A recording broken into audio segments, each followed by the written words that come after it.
salaamaaleykum wa rahmatullah dal leen ak jàmm mbokk yi faral di seetaan Annaba TV ba tey ñu nag yéen ci seen tutoriel yi nga xam ne moom lañ jagleel WordPress. Donc balaa ñuy dugg ci tutoriel bi di leen woo pour ngeen abonné chaîne bi partage vidéo yi donc lu am doole incha allah mu ngi ñëw fii ak ay fan. Voilà, donc dañuy dem directement ci seeni tableau de bord WordPress ku seetaan ak ñun tutoriel WordPress dina xam li nga xam ne loolu nga war a def avant ngay dem ay tableau de bord wala ngay dugg ci biir WordPress ak yooyu te loolu mooy taal li nga xam ne moom mooy sa serveur pour mën a accéder ci sa tableau de bord bu fekkente ne local ngay liggéeyee. Sûrement local la ñuy liggéeyee parce que ku seetaan tutoriel bi loolu dina ko xam. Donc comme ni ngeen ko gisee ci titre bi rek ci suuf. Tey vidéo tey bi moom mooy day wax ci éditeur de texte bi nga xam ne moom moo disponible ci biir WordPress. Donc loolu fan lañ koy fekk ñu ngi koy fekk suñu bëggee bind article loolu lay demee noonu. Tey ñu xool tey dañu bëgg a bind article par exemple fii nii am neen éditeur de texte boo xamante ne moom lañ intégré ci biir li nga xam ne mooy WordPress. Donc xoolal texte bi fii tey su ma cliquer fii par exemple texte bi ma sélectionné lii comme koo xamante ne jàng na Word ak ay Excel ak yooyu noonu. Donc am nga fii nii aligner le texte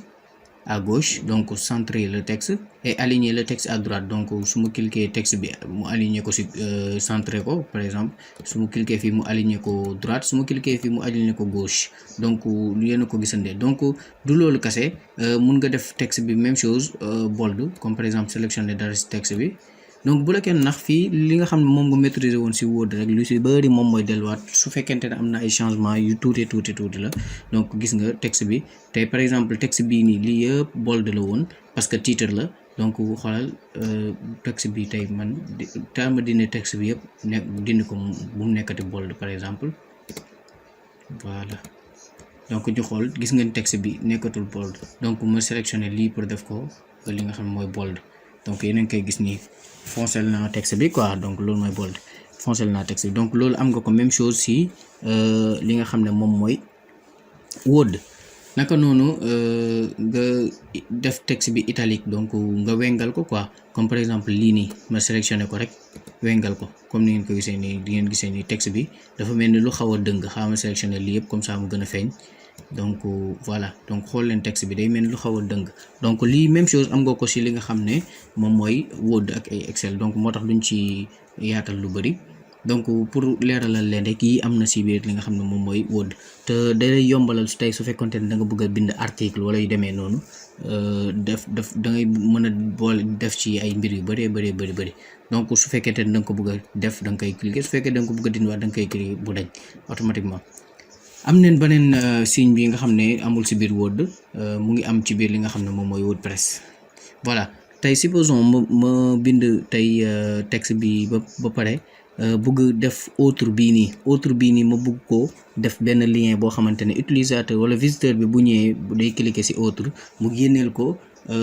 leneen loo xamante ne comme par exemple lien la bu caché ci suuf autre boobu noonu image vidéo wala yu demee noonu. Donc ma bëgg see def lien donc touche bii nii moom ma koy permettre. Donc tey par exemple ma sélectionner lii autre bi cliquer fii automatiquement da ngay gis mu ne coller ou saisir l'URL à rechercher. Donc damay def benn par exemple lien boo xamante ne dama koy boole benn lien boo xamante ne moom moo ci war a nekk. Donc lien bi dama koy coller fii imam ma copier ko faneen coller ko fii. Donc lii nii boo bësee fii tamit barre bi nii da nga gis beneen paramètre moom mooy ouvrir dans un nouvel onglet. Donc souvent li nga xam ne moom ñi nga xam ne dañuy lire article da ngay lire article bëggoo tey par exemple article bi nga ñàkk ko soo bësee lien boobu noonu mu chargé waat beneen page nga ñàkk article bi nga doon lire mais da ngay bëgg mu ubbeeku ci beneen page comme ça page bi nga doon lire mu resté. Donc loolu moom mooy ouvrir dans un nouvel onglet. Donc boo ko sélectionné day ibbi li nga xam ne mooy lien bi ci beneen onglet. Donc automatiquement xaama boole kaak benn lien ci sama chaîne YouTube bi par exemple ci sama vidéo YouTube bi. Donc ma coller lien bi fii voilà, donc coller naa lien bi voilà entrée xool leen automatiquement yéen a ngi gis nii dafa bleu. nañ ko mettre à jour ñu xool kii bi prévisualiser. Donc ñu xool article bi nan la mel. donc xool leen autre bi gis ngeen autre bi am na benn lien boo xamante ne moom moo ci nekk boo leen ko gisee nii autre bi lien la donc bu waa ji day lire ba fii ñu indil ko autre ngeen koy faral di gis ci li nga xam ne mooy site yi donc bu cliquer ci lien bi directement daf koy indil li nga xam ne moom laa tegoon ci suuf lien bi moom mooy vidéo bi n'est-ce pas donc bu ci cliquer rek directement loolu la koy indil donc bu fekkonte ne deful ouvrir avec une nouvelle onglet comme par exemple li ngeen gisoon fii onglet bu bees mu ubbi ko ak onglet bu bees par exemple lii nii li nga coché woon fii par exemple lii donc bu fekkonte ne defoo ko fii nii ci page bii nii lay ibbeekuwee donc dama koy donc tey comme coché naa ko day ibbeeku ci beneen page bi su ma ko cliquer ko xool leen donc cliquer naa ko day ibbeeku ci beneen page donc loolu moom mooy loolu lay jariñ quoi en fait voilà donc ba tey barre bi des na trop donc comme ni ngeen ko gisee nii am na fii barre donc par exemple nga bëgg sélectionner texte bii nii yëpp nga barré ko yaa ngi gis fii barré donc barré nga texte bi lii ne même chose am na ci li nga xam ne moom mooy Word donc loolu nga amaat na beneen mbir mooy nga def li nga xam ne nga def texte bi comme genre code en ligne donc loolu dinañ ci gën a yaatal léegi image en ligne donc nga sélectionner benn image boo xamante ne moo war a tegu ci li nga xam ne moom mooy publication wala ci paragraphe bi nga xam ne moom nga nekk nii par exemple donc par exemple ci paragraphe bi ma nekk dama fi bëgg a ajouter benn image boo xamante ne mu ngi ci sama local fii nii donc damay cliquer directement sélectionner image bi nekkaale ci biir li nga xam ne moom mooy publication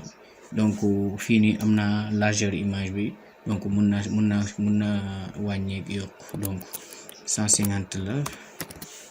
waaw def ko 100 voilà pour donc gis nga mun a manipuler kii bi donc déjà sax pour wanoon leen rek mais image bi soxla wuñ ko fii donc dama koy supprimer voilà donc barre bi gën a mag bi moom mooy plus bii nii fii la lépp nekk li ma gën a soxla fii la gën a nekk mais dañ ci gaawantu donc bloc comme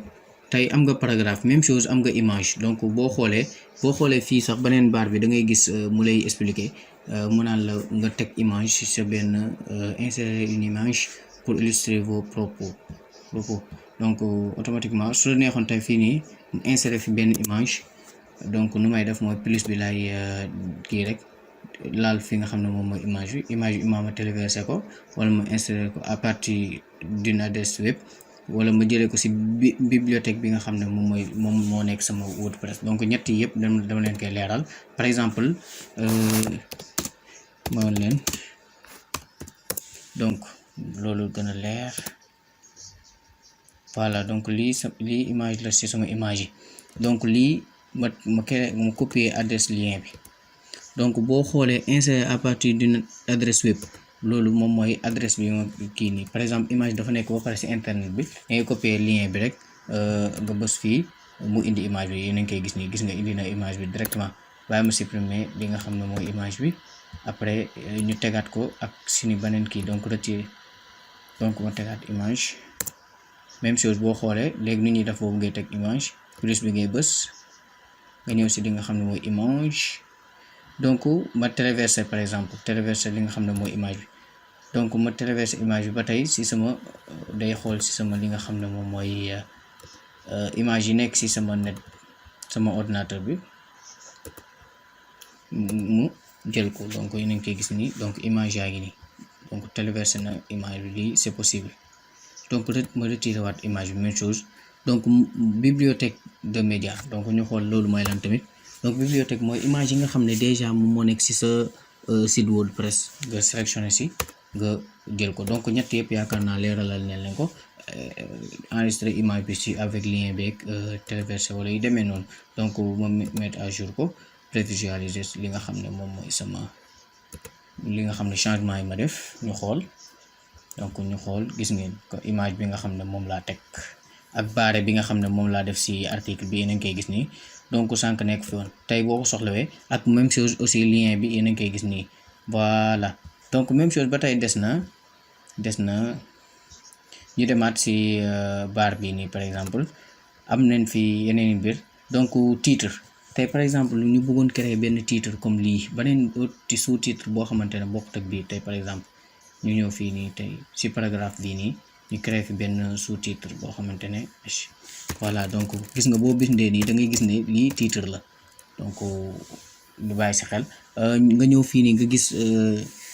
élément HTML yi ku def cours HTML ak man dina comprendre lii donc HTML H2 la ba H6 donc élément HTML gis nga H2 la ko def quoi donc yow mun nga ko changer titre bi def ko H3 H4 wala H6 donc mu ngi nii mu ngi waat nii encore donc niveau yaa ngi donc H1 moom mooy titre bi nga xam ne moo gën a mag comme titre bi nga xam ne moo nekk ci kaw H2 mooy titre boo xamante ne moo topp ci H1 naka noonu lay toppalante ba nekk loo xamante ne moom moo gën a tuuti donc mu ngi noonu titre la donc boo xoolee noonu la ko defee automatiquement boo bëggoon créer titre noonu nga koy créer donc mu mettre à jour ko visualiser ma xool li nga xam ne loolu laa jot a créer donc yéen a ngi koy gis nii sous-titre baa ngi nii voilà donc titre bu mag baa ngi nii donc sous-titre baa ngi nii su ma amaatoon beneen sous-titre bu ma bëggoon tegaat tamit même chose dama koy teg en même temps ñu duggaat ci plus bi ñu xoolaat par exemple ñu bëgg créer benn liste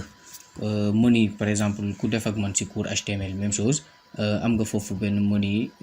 comme menu HTML léegi ma créé waat fi beneen paragraphe dama bëgg a créer benn menu par exemple benn liste donc comme ni ngeen koy gisee nii gis na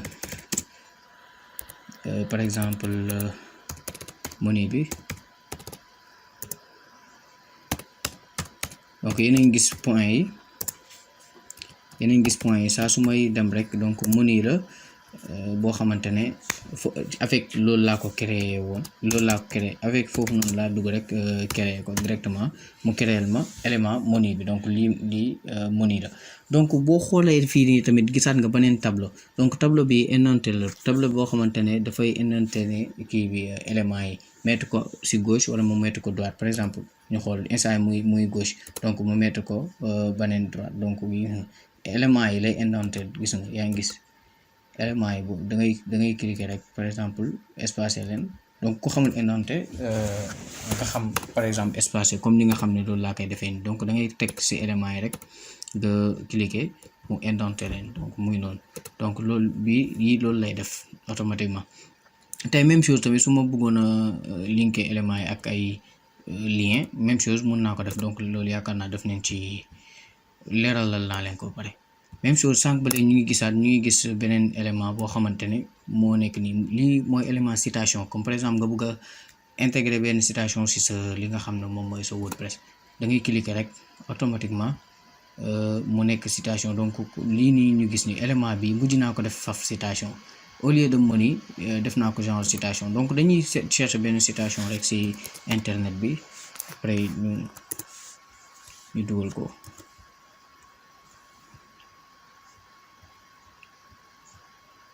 donc par exemple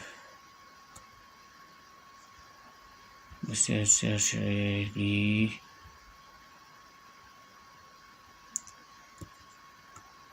waaw nan laa def ba jël ko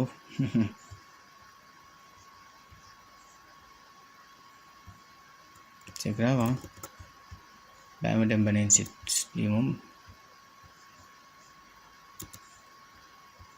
c'est pas grave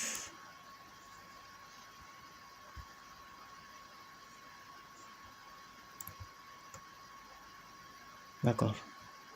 léegi ñu jël citation bi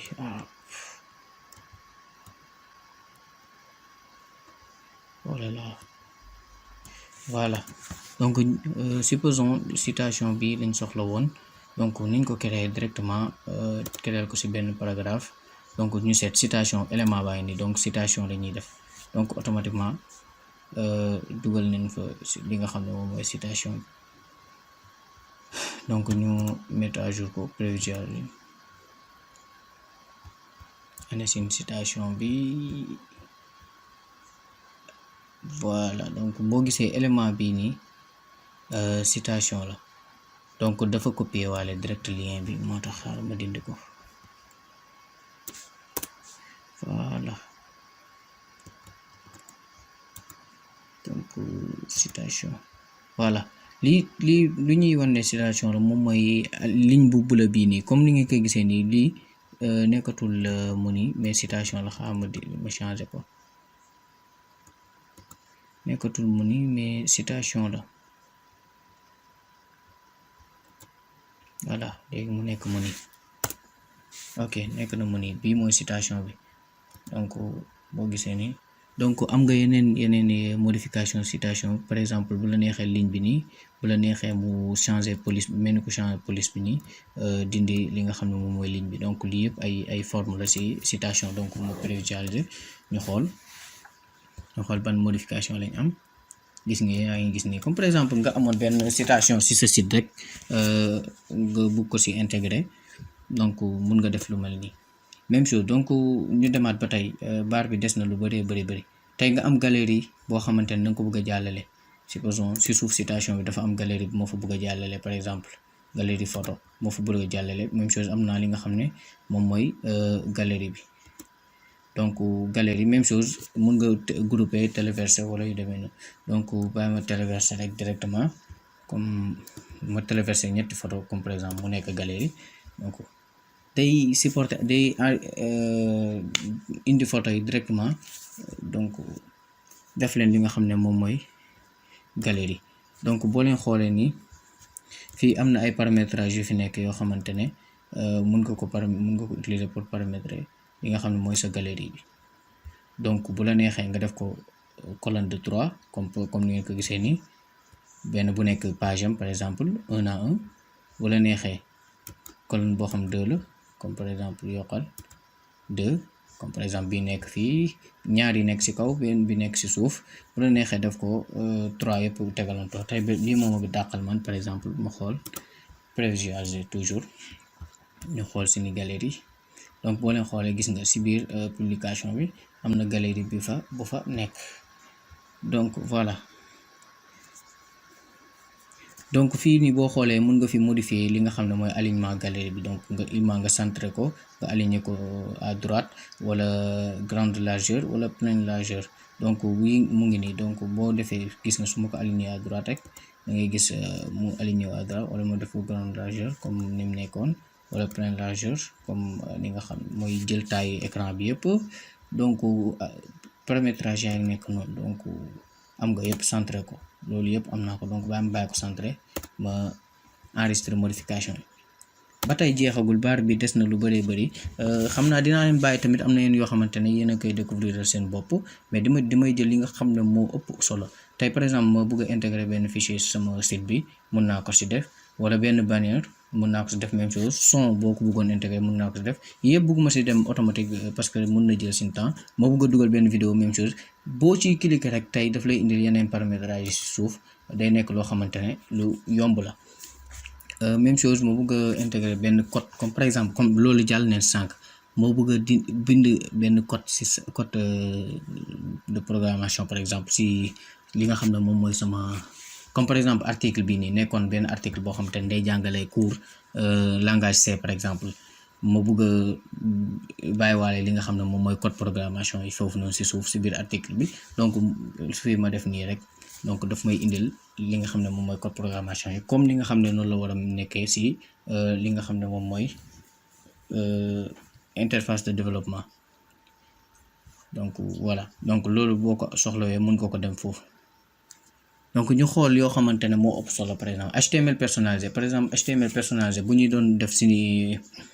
cours bi commencement bi defoon nañ sax li nga xam ne mooy HTML personnalisé waaye ñu wanaat leen ko par exemple nga bëgg a lancer fii benn HTML boo xam personnalisé da nga koy personnalisé ma créé waat fii beneen paragraphe par exemple ma bëgg a lancer fii benn code HTML boo xam ne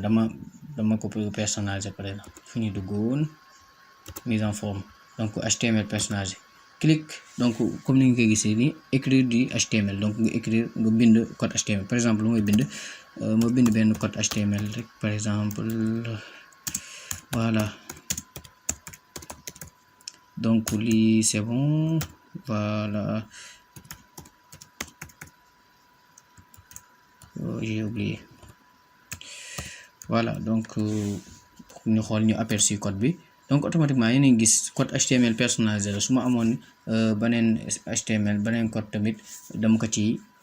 sabañ ba mu gaaw. Donc mun naa ko personnaliser fii, mun naa ko personnaliser fële tamit fële. Donc ñu xoolaat donc HTML personnalisé, donc yéen a ko gisal seen bopp. Donc enregistré na ko automatique. Voilà, donc ba tey desaat na yeneen mbir, mais dañuy dem directement ci classique bi, éditeur de texte classique bi nga xam ne moom moo nekkoon ci li nga xam ne moom mooy WordPress avant. Donc avant éditeur de texte bi di mel nii, éditeur de texte bii nii moo fi nekkoon. Donc bii moo fi nekkoon, moo fi jiitu éditeur de texte bële. Voilà, donc bii lu mu am même chose comme Word, Excel boo defee benn texte, donc bëgg ko mettre bold, regarde, ma bëgg ko def bold wala ma bëgg ko dindi italique wala ma bëgg ko changer. Donc liste par exemple ma def ko texte bi ma def ko liste wala ma bañ ko def liste. Par exemple benn menu la quoi, par exemple ceebu jën, par exemple suppu kanja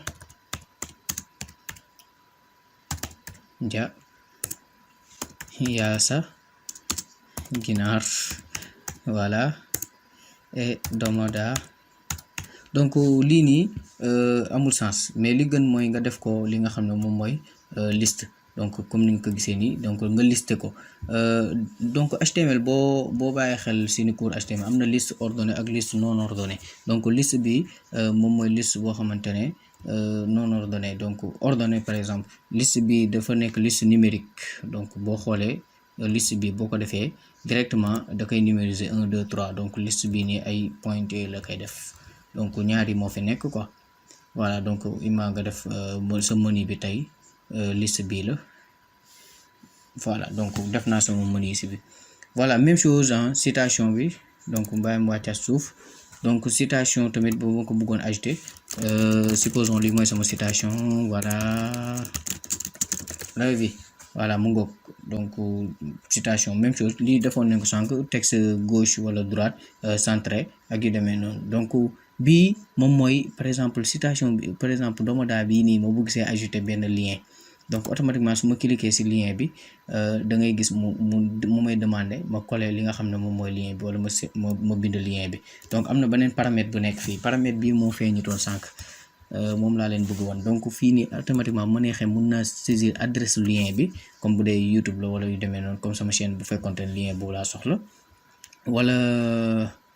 ana kii bi. Voilà, donc texte du lien bi moo nekk nii domoda la. Donc wala ma recherche lien bi si li nga xam ne moom mooy sama publication article yi nga xam ne moom laa jot a publier ci li nga xam ne moom mooy sama chaîne. Comme par exemple ma publier woon benn article, ma publier waat beneen article boo xamante ne dafay wax nit ñi ñu delluwaat ci article bi nga xam ne publier woon naa ko, par exemple jaarale ko ci texte domoda bii nii. Donc mun naa fekk fii nii laay fekk article yëpp. Donc bu fekkonte ne Jibril Waar bii nii moom mooy lien bi, donc damay cliquer rek direct mu sélectionner li nga xam ne lien bi, donc texte bu lien bi moo nekk. Donc li nga xam ne moom mooy doon leen defoon sànq mooy ouvrir le lien dans un nouvel onglet. Donc mu ngi nii su fekkente ne coché nga ko, su fekkente ne coché woo ko mu ubbi ko ci onglet bi nga xam ne moom nga nekk. Donc sànq dañ ko coché woon, tey ñu dindiwaat coché bi ñu wan leen lan mooy loolu nga comprendre ko. Donc ñu ajouter lien bi. Voilà, donc lien bi ajouté nañ ko ci domoda, ñu mettre à jour, après ñu prévisualiser. Voilà, donc ñu prévisualiser. Donc amoon nañ ci menu, ana menu bi, donc ñaari menu la, menu ba ne mu ngi suuf. Voilà muy nii. Donc lu ñu am fii domoda, donc domoda lañ defoon lien bi. Yow loo yaakaar tey suñu bësee lien bi lan moo war a xew? daf ñu war a ubbil beneen page wala dafa war a rester ci page bi? Donc maa ngi leen di bàyyi ngeen tontu ko ci suuf, mais nag man tamit malheureusement nekkul direct wala yu demee noonu, donc c'est enregistré. Donc automatiquement lien bi page bi dama koy perte, beneen page boo may ñëwal moom mooy page lien article boobu nga xam ne moom laa def suuf. Donc clic automatiquement yéen koy gis ni lien bi perte naa ko. Donc mu ngoog. Donc loolu la. Voilà, ñu dem ba tey ñu ngi ci classique bi. lii nii par exemple bu ma bëggoon a dindi lien bi nii ma bëgg ko enlever tey, par exemple mun naa cliquer fii directement mooy retirer le lien, wala tey mun naa ko modifier, par exemple ma bës fii nii big bi, wala même chose ma retirer ko fii, même chose la benn la. Donc lien bi nga xam ne nekkoon na ci domoda bi retirer naa ko. tey su ma ko doon xoolaat du ma fa fekkaat li nga xam ne moom mooy lien. ana domoda, voilà domoda ngi nii li nekkul lien comme moromam yëpp. Voilà, donc lii nii macha allah lii par exemple nga bëgg a bind sa article bëgg attirer li nga xam ne mooy attention nit ñi nga bëgg nit ñi ñu lire article lire ba fii ba mu yàgg rek après ñu def lire la suite donc boobu touche boobu noonu nga koy defee donc ñu ajouté waat classique bi donc par exemple fii laa bëgg lire la suite bi fii laa ko bëggee voilà donc ma affiché classique bi donc classique baa ngi nii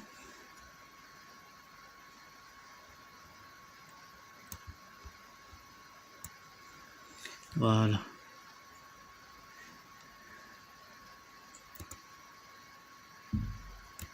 attendez donc defee na texte boo xamante ne xaw na gudd rek voilà donc mu des ma bëgg gars yi suñu liiree ba fii rek mu defal leen lire la suite nga xam ne lii nii nga xam ne mooy stop moom du ñëw donc fii laay bës rek mu defal ma lire la suite donc automatiquement ñu bës ko voilà donc more gis nga yéen a ngi koy gis nii donc visiteur moom bu ñëwee lii rek lay gis léegi bu gisee lii ba pare ak li nekk ci kawam quoi yooyu bu ko gisee ba pare li ci des da koy bindal benn lien boo xamante ne da koy cliquer pour mu defal ko lire la suite pour mu mën a accéder si gis ko donc ñu mettre à jour ko ñu prévisualiser ko donc ñu xool donc am na lu ñu soxla woon voilà def neen benn erreur am na erreur bu ñu def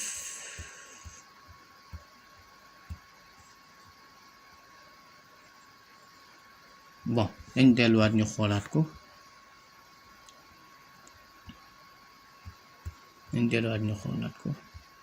nañ ñëw si biir ñu xool fii mooy gën a leer ñu jël texte bi par exemple copie donc si paragraphe yi voilà ñu dindi yëpp donc ñu dindi paragraphe yi yëpp voilà yëpp lañ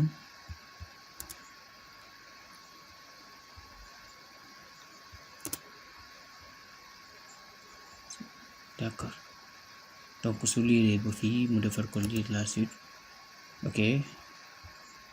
donc lii yëpp paragraphe yi ok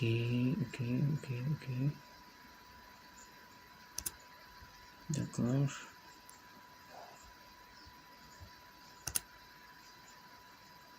retirer bi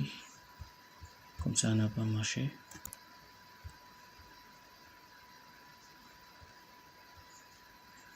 ok je vais retirer ça aussi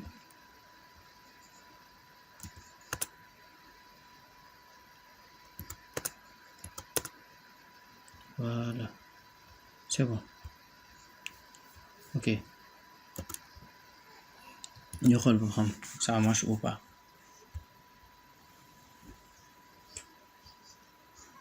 toujours pas pourquoi voilà donc gis naa erreur bi nga xam ne moom laa defoon comme ni nga ko xamee affaire yi nii la demee erreur dama defoon vidéo bi pause voilà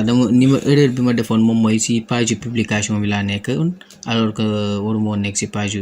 comme par exemple article bi si biir page article bi laa nekkoon mais ni koy lire article bi quoi donc kon li ma soxla woon du ñëw te li ma soxla waru ma koo fekk si page article bi donc niñ ko defaat xool automatiquement doon bëgg nit ki bu lire ba fii rek donc mu ne ko lire li ci des li suuf nii taxaw xaar mu cliquer ko donc lu may def fii laay cliquer rek donc mu defal ma more mettre à jour ko donc ñu prévisualiser ko su paree donc ñu prévisualiser ko voilà donc prévisualiser ne ko naa dem si page bi sànq nag si page boobu laa desoon alors que moo des si page boobu dama war a dem si page d'accueil bi fekk article bi donc gis ko donc ñu xool comme ni ngeen ko gisee ni article bi moo nekk nii article baa nekk nii nit ki dafa lire ba fi ñu ko joxoon tey 2 boobu noonu li ci des muy caché wu fokk mu def lire la suite wala continue reading donc anglais la moo tax loolu après yooyu noonu ay configuration yeneen la yoo xam ne da nga koy def donc continue reading su ko cliquer rek incha allah da koy génnee li nga xam ne moom mooy li nga xam ne moo resté si page bi te suñ ko cliquer ñu xool donc da koy génne li nga xam ne gis nga li nga xam ne moo resté mooy yi nga xam ne moom lañ defoon si suuf yeneen koy gis nii donc tant que ku cliquer wul foofu noonu du ko génneel donc loolu lay jariñ voilà donc defe naa ne yu ëpp solo jàll na ñaar yi nag moom mooy kii annuler wala nga rétablir donc lii laa def léegi su fekkente ne dama jum ma def annuler ko su fekkente ne dama jumaat même chose ma rétablir ko bàyyiwaat ko noonu donc yi am na si li nga xam ne moom mooy Word donc yaakaar naa éditeur de texte bi li nga xam ne lépp nga soxla woon li nga si soxla woon lépp defe naa ne fi mu ne nii am nga ko sauf que voilà gis nga yii nii yëpp ay lire la suite la bu comme par exemple fii lire la suite su ma neexoon ma créer ko fii tamit même chose su ma neexoon ma ñëw ba fii créer fi benn lire la suite tey par exemple fii laay cliquer waat direct seetaat li nga xam ne moom mooy lire la suite bi nga xam ne moom laa soxla woon ma teg ko fa donc am naa yeneen mbir yoo xamante ne am na ko moom mooy ay clone ay séparateur comme par exemple ma def séparateur séparer kii ak kii donc def fi benn séparateur donc ma séparer ko yaa ngi koy gis ni am na benn séparateur bu fa am benn genre ligne la nii mu séparer li nga xam ne mooy article donc am na lii mooy éditeur de texte bi am na ko donc contenu embarqué donc lii fii la ñuy wax après ñu def leneen li ci def nga xam moo ëpp solo voilà donc tey supposons nga bëggoon intégrer si comment dirais-je si sa publication bi donc ñu créé waat beneen article beneen paragraphe par exemple ma bëgg fi intégrer benn publication boo xamante ne dafay jugee si réseaux sociaux yi imma mu nekk Twitter wala mu nekk li nga xam ne mooy Facebook donc moom mooy contenu embarqué par exemple Facebook par exemple donc boo cliquer directement daf lay demander nga cliquer li nga xam ne moom mooy nga indi jox ko li nga xam ne moom mooy lien Facebook bi wala lien publication boobu noonu par exemple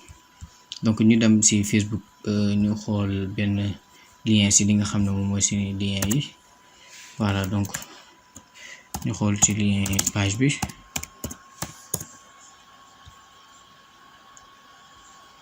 ñu xool ci lien page Facebook bi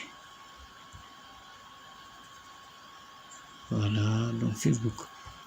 bi façon bi moom neexuma quoi passer en version classique